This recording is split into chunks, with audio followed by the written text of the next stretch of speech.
Wait, what? And Abraham walked in the midst of the fire 3 days and 3 nights. And all the servants of the king saw him walking in the fire.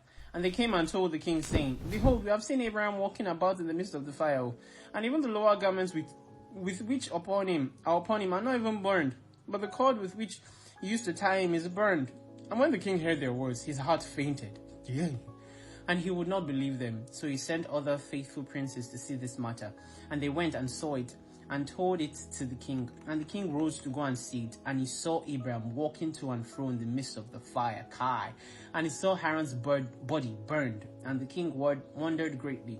And the king ordered Abraham to be taken out from the fire, and his servants approached to take him out, and they could not, for the fire was round about, and the flame ascending towards them from the furnace. And the king's servants fled from it. And the king rebuked them, saying, Make haste and bring Abraham out of the fire, that you shall not die. And the servants of the king again approached to bring Abraham out, and the flames came upon them and burned their faces, so that 8 of them died. This is God doing his own thing. It's very obvious. And when the king saw that his servants could not approach the fire, lest they should be burned, the king called to Abraham, O servant of the God who is in heaven, now you know, go forth from amidst the fire, and come hither before me.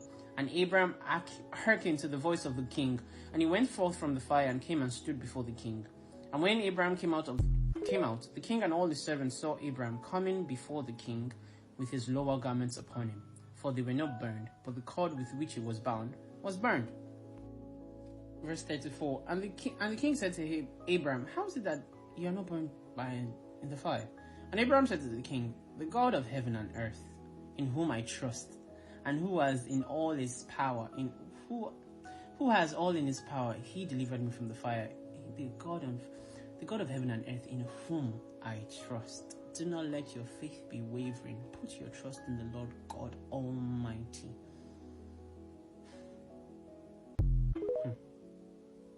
They that serve the Lord must believe that he exists, and he is a rewarder of them that diligently seek him. Keep moving. And Haran, the brother of Abraham, was burned to ashes, and they sought for his body, and they did not even find it, because it was consumed. And Haran was 82 years old when he had died in the fire of casting. And the king, princes, and inhabitants of the land, seeing that Abraham was delivered from the fire, they came and bowed down to Abraham. It's not human beings. Any small thing that is supernatural, they see you as a god. And Abraham said to them, Do not bow down to me, but bow down to the God of the world who made me, and serve him and go in his ways. Abraham was confident in Jesus, was confident in Yahweh, and Yahweh was confident in him. He honored God, and God honored him. I honor those who honor me, and despise those who despise me. Remember those words.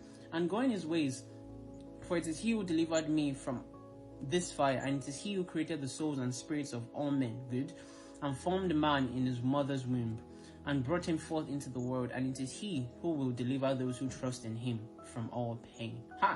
And this thing seemed very wonderful in the eyes of the kings and princes, that Abraham was saved from the fire, and that Haran was burned. And the king gave Abraham many presents, and he gave him his two head servants from the king's house. The name of one was Oni, and the name of the other was Eliezer.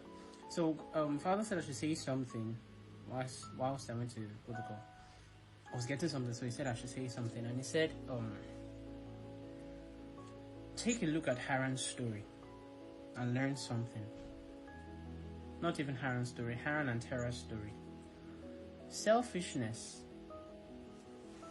distrust, betrayal, all stem from lack of trust in God. It is your focusing instead of the abundance, but now focusing on the remnant is what causes people to be selfish, to make rash decisions. And even apart from that, anxiety, worry, to the point where you lie to say some things, is as a result of lack of trust in God. What Terah did to Haran was as a result of lack. He was scared. That is why he did that to his son, not his son. And that's what God is trying to teach us. What God is trying to teach us and tell us is that, from the beginning of time, first of all, when Adam and Eve were created, the idea was